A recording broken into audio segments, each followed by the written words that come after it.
Revolution. This is Brother Leonard, the Truth Seeker, coming to you with a few minutes of truth here.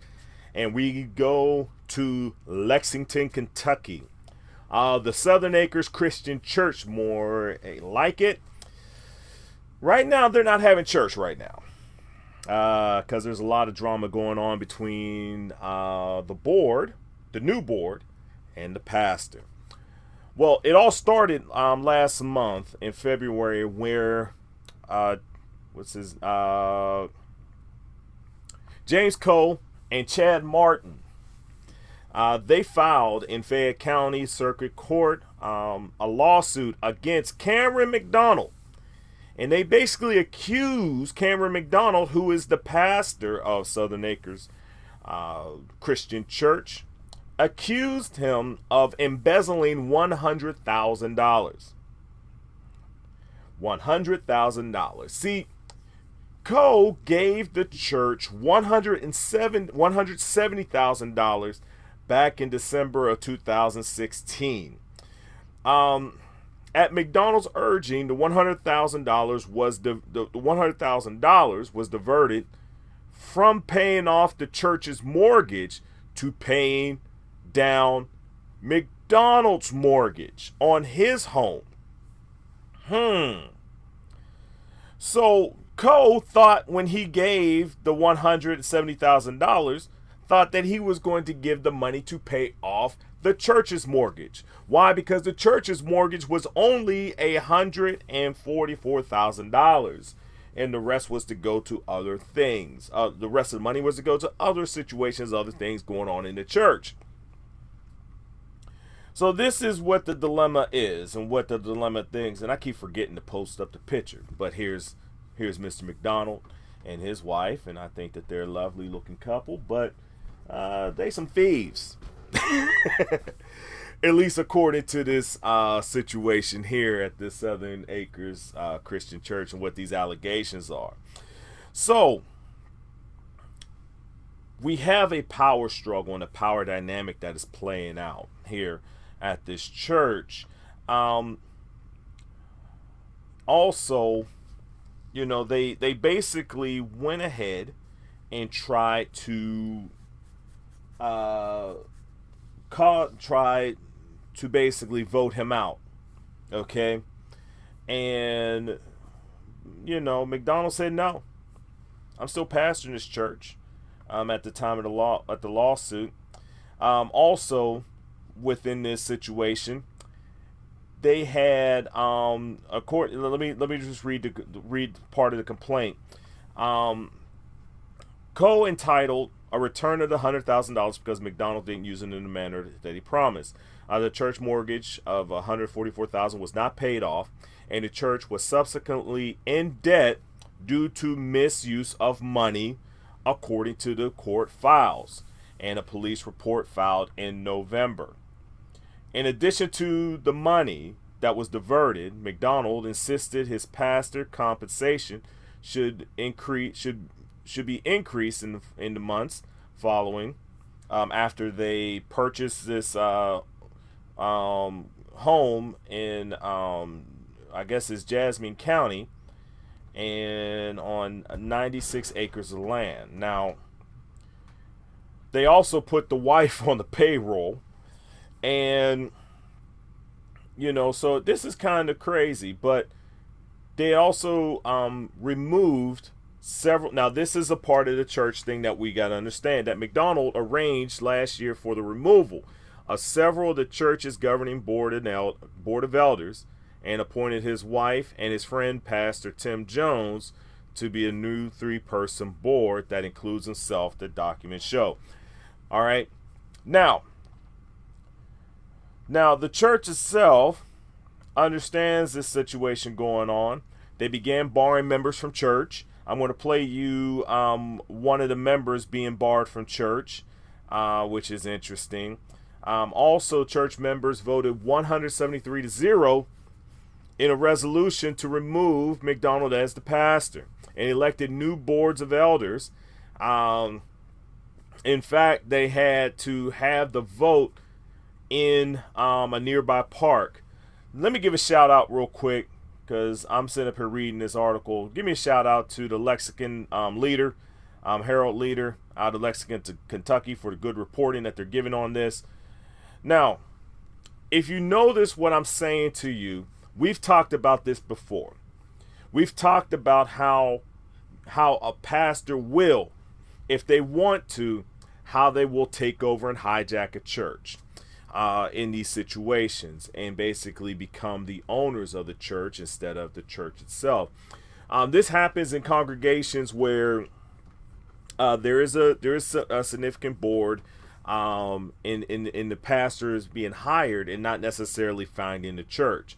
If they founded the church, there's a different sort of power play that takes hold, where it basically depends on the pastor's charisma to keep everyone in check in order to keep everything in line. Well, in this situation, the pastor was hired by the board of Southern Acres, but during the course of that, there had been moves to hijack the church.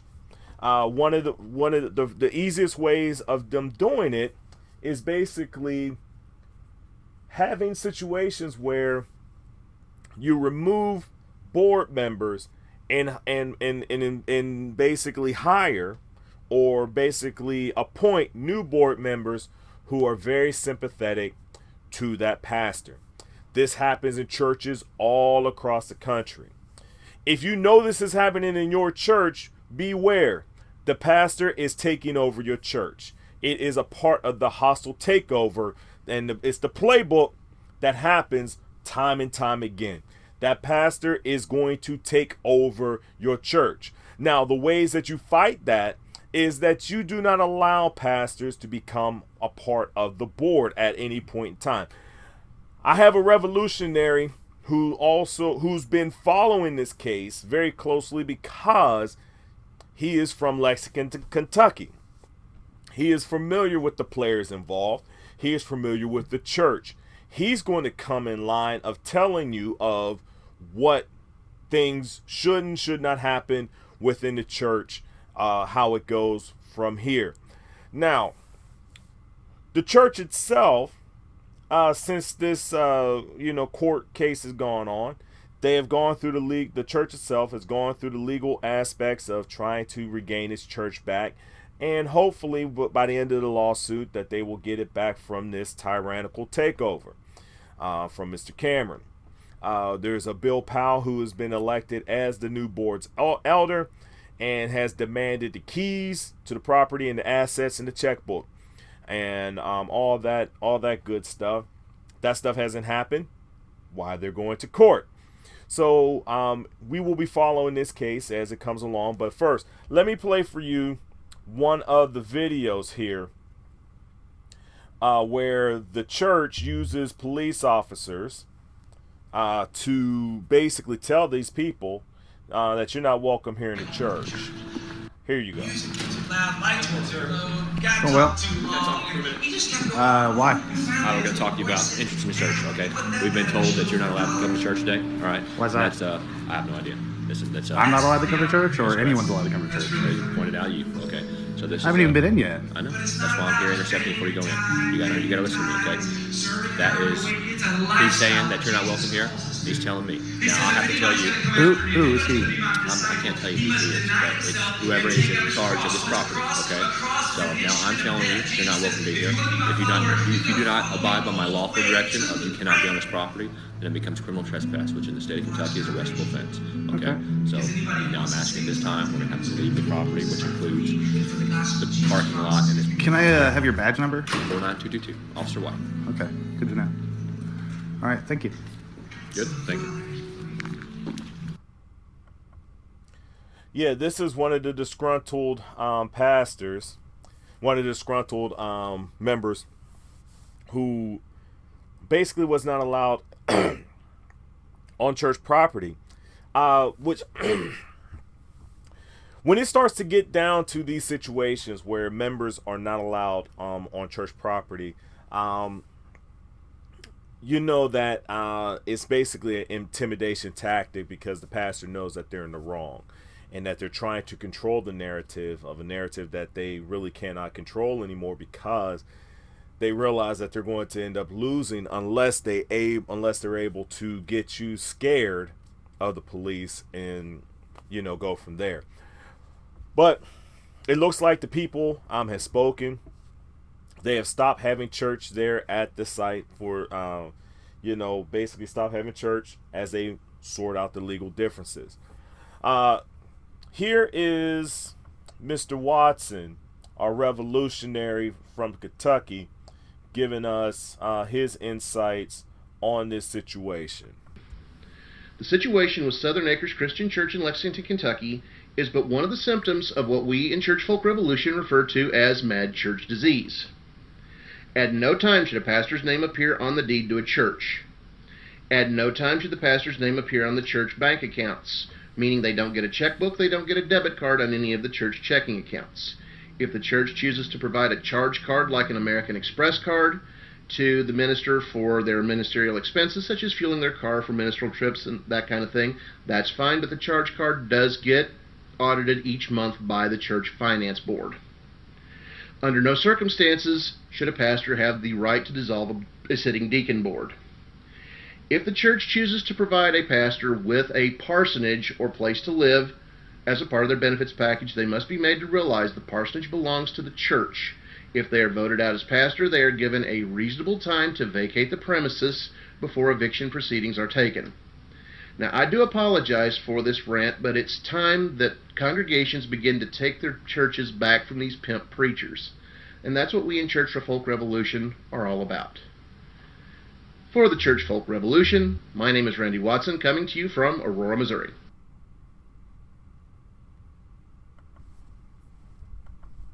Hey, thank you, Randy, for that report. If you notice in this situation that is going on at the Southern Acres Christian Church, you have a deacon board who had been dissolved, and you have a situation where a new board was implemented, and that's all a part of the church takeover. If you notice something about the checkbooks, a pastor should never be on the checkbook, regardless of how it goes. Pastor, his wife, family member, or anyone who is sympathetic, really sympathetic to the pastor, should be on the checkbook. There are so many different things that will help you understand. Well, it will help you not only understand, but help you protect your church from the hostile takeover. This is just another example of the hostile takeover going on that you can avoid. We'll be following this case. Like we said, there's a revolutionary who has been following this case since it came up last month. And so when we get updates, he'll give me the updates, and we'll go head on with that. Once again, this is Brother Leonard the Truth Seeker coming to you with a few minutes of truth, revolution,